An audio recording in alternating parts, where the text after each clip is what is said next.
Hello दोस्तों, कैसे हो आप सभी लोग।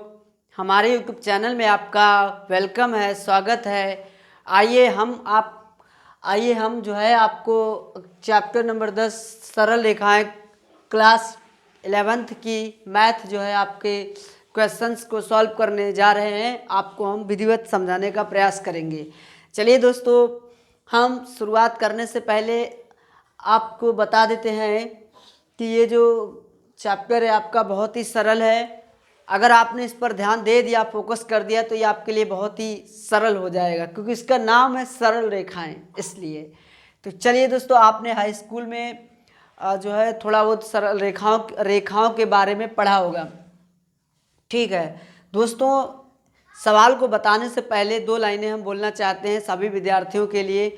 अगर वो दो लाइनें अच्छी लगे तो लाइक कीजिएगा, शेयर कीजिएगा, चैनल को सब्सक्राइब करना मत भूलिएगा, क्योंकि आपका एक लाइक, एक शेयर, एक कमेंट हमें बहुत प्रेरित करता है। अगर हम आपके कुछ भी काम आते हैं तो ये हमारे लिए बहुत ही सौभाग्य की बात होगी। वो दो लाइनें जो हैं वो इस प्रकार से हैं कि रख हौसला वो मंजर भी आएगा, रख हौसला वो मंजर भी आएगा, और प्यासे के पास चलकर समंदर भी आएगा, और थक कर ना बैठे मंजिल के मुसाफिर, मंजिल तो मिलेगी और मिलने का मज़ा भी आएगा। चलिए दोस्तों, समय को बिल्कुल वेस्ट नहीं करना है, इतनी ज़ोरदार मेहनत कीजिए कि आपको एक एक सवाल जो है आपके दिमाग में, जहन में उतर जाए। जैसे कोई बात भेजे में जब लगती है, जब उतरती है, तो हमारे पूरी तरीके से आ जाती है समझ में। चलिए दोस्तों, आशा करते हैं कि ये आपको सवाल समझ में आएंगे। बशर्ते आपको करना क्या है कि ज़्यादा से ज़्यादा वीडियो को शेयर कीजिए, लाइक कीजिए, बस इतना ही सहयोग आपसे हमें चाहिए। ठीक है, चलिए दोस्तों, पहला सवाल हमारे सामने दिया गया है। पहला सवाल ये है कि कहा निम्नलिखित, पहले तो सवाल को पढ़ते क्या लिखा है, निम्नलिखित बिंदुओं से खींची जाने वाली प्रत्येक रेखाओं के प्रतिबंध के अनुसार प्रवणताएं ज्ञात कीजिए। क्या ज्ञात करना है? प्रवणताएं ज्ञात करना। बिंदु दिए गए हैं तो प्रवणता दो जब बिंदु दिए होते हैं, मान लेते हैं अगर x1 y1 दो बिंदु दिए गए हैं, ठीक है, तो इन दो बिंदुओं से होकर जाने वाली जो रेखा की प्रवणता होती है उसका सूत्र होता है यम बराबर y2 माइनस का y1 अपॉन में x2 माइनस का x1। ठीक है, ये सूत्र होता है, यही सूत्र इन सवालों में लगेगा। पहले दिया है a कॉमा बी, तथा अगला दिया है बिंदु ए सेक अल्फा, हाँ, A sec alpha comma B cosec sorry A sec square alpha है, सॉरी, और बी कॉसिक स्क्वायर अल्फा, ये दो बिंदु दिए गए हैं। ठीक है, हम लोग क्या करते हैं, हम लोग मान लेते हैं, माना x1 बराबर ए मान लेते हैं, x2 बराबर क्या मान लेते हैं, ए सेक स्क्वायर अल्फा, y1 बराबर बी मान लेते हैं, और y2 बराबर क्या मान लेते हैं, बी कॉसिक स्क्वायर अल्फा। ठीक है, ये मान लिया हम लोगों ने, क्योंकि हमें दो बिंदु दिए गए और दो बिंदु से होकर जाने वाली रेखा की जो प्रवणता का सूत्र होता है वो ये होता है। आप याद कर लीजिएगा, क्योंकि अगर आपको याद होगा तो बहुत आसानी से ये सवाल लगेगा, क्योंकि चैप्टर बहुत सरल है। अगर आपने सूत्र याद कर लिया ना तो आपके लिए ये बहुत आसान हो जाएगा। बशर्ते आपको करना क्या है कि सूत्र याद करना है। चलिए देखिए, जो है यहाँ पर सीधे डायरेक्ट प्रवणता का सूत्र लगाते हैं। प्रवणता बराबर यम बराबर होता है फॉर्मूला y2 माइनस का y1 अपॉन में x2 माइनस का x1। ठीक है, देखिए दोस्तों, यम बराबर y2 का मान कितना, B cosec square alpha minus का y1 का मान b अपॉन में जो है x2 का मान कितना है, ए सेक स्क्वायर अल्फा माइनस का x1 का मान a है।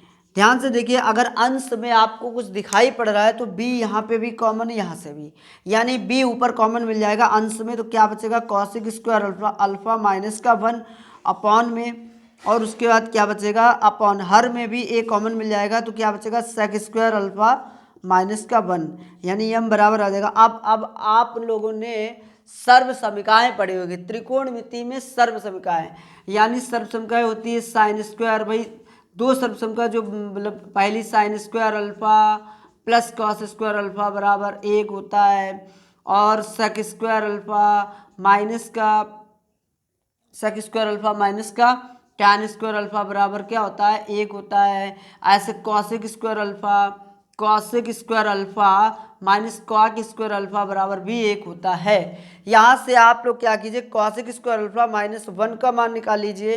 तो ध्यान से देखिए, तो 1 को जब इधर लाएंगे तो कॉसेक स्क्वायर अल्फा माइनस 1 बराबर क्या हो जाएगा, कॉट स्क्वायर अल्फा। बिल्कुल इसी प्रकार से अगर हम यहाँ पे सेक स्क्वायर अल्फा माइनस 1 इधर लाएंगे तो टैन उधर चला जाएगा तो टैन स्क्वायर अल्फा हो जाएगा। ठीक है, यानी कि अब हम कह सकते हैं कि कॉसेक स्क्वायर अल्फा माइनस का बी वो सॉरी 1, यानी ये किसके बराबर होता है, कॉट स्क्वायर अल्फा के बराबर। यहाँ पे लिख सकते हैं कॉट स्क्वायर अल्फा, क्योंकि हमने अभी आपको यहाँ से इसका मान निकाल के दिखाया है। ठीक है, ये कॉसेक स्क्वायर अल्फा माइनस का 1 बराबर कॉट स्क्वायर अल्फा। ठीक है, उसके बाद में इसी प्रकार से सेक स्क्वायर अल्फा माइनस का 1, ये सर्वसम का नंबर 2 है, ये पहली सर्वसम का है, ये दूसरी सर्वसम का और ये तीसरी है। तो पहली तीसरी से ये कॉसेक स्क्वायर माइनस अल्फा का मान कॉट स्क्वायर अल्फा निकल आया, सेक स्क्वायर माइनस अल्फा का मान टैन स्क्वायर अल्फा निकल आया। यानी यहाँ पे क्या बटे में क्या लिख सकते हैं, ए टैन स्क्वायर अल्फा। और हमको एक सूत्र और भी पता है कि कॉट स्क्वायर अल्फा बराबर होता है 1 टैन स्क्वायर अल्फा, ये भी लिख लेंगे यहाँ पे। यानी 1 टैन स्क्वायर को कॉट में भेजने के लिए क्या करेंगे, यानी बी अपॉन में ए और कॉट स्क्वायर अल्फा, तो ये लिखा ही है गुणे में ये वाला भी कॉट स्क्वायर अल्फा ऊपर चला जाएगा। यानी ये यम बराबर आ जाएगा बी अपॉन में ए, ये हो जाएगा कॉट अल्फा की पावर, कॉट की पावर 4 अल्फा आ जाएगा। ये हमारा पहला आंसर आ जाएगा। ठीक है, आशा करते हैं ये सवाल आपको समझ में आया होगा। कॉपी पे नोट, कॉपी पे ले लीजिए और सवाल को लगा भी लीजिएगा। अगर आपको समझ में आ रहा हो, नहीं भी आ रहा हो तो आप वीडियो को बार बार देख सकते हैं। ठीक है, चलिए दोस्तों अब हम आगे बढ़ते हैं, आगे सवाल की ओर अग्रसर होते हैं। ठीक है, सवाल नंबर 2 क्या कह रहा है इसका, सवाल नंबर 2 देखिएगा ध्यान से। 2 नंबर जो सवाल है इसका बहुत ही रोचक सवाल है। 2 नंबर जो सवाल है बड़ा ही आपकी से संख्या बेस पर है। किस बेस पर है, आपकी से संख्या दी गई -4, 10। दूसरा नंबर सवाल दिया गया -4, 10 और तथा अगला क्या दिया गया है, जो दिया गया है 7, 5। ध्यान से देखिएगा 7, 5 हो।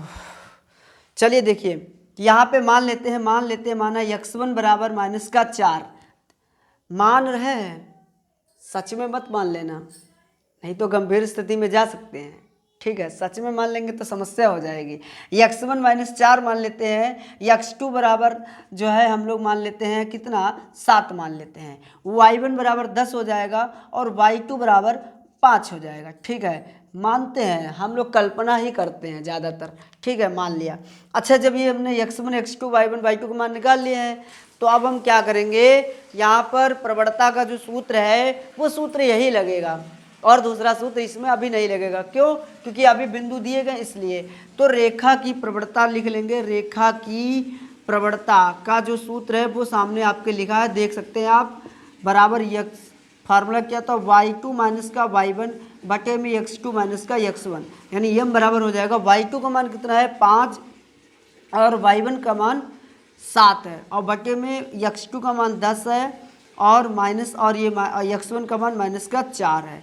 यानी यम बराबर होगा 7 में से 5 में से 7 जाएंगे, कितना बचेंगे -2 और बटे में 10 और माइनस माइनस +4, यानी यम बराबर आ जाएगा -2 बटे और ये 10 4 14। ठीक है, ध्यान से देखिएगा, एक मिनट, x2 का मान जो है वो मिस्टेक हो गई, सॉरी, सवाल में थोड़ा मिस्टेक है, इसको दोबारा से देख रहे हैं। ठीक है, एक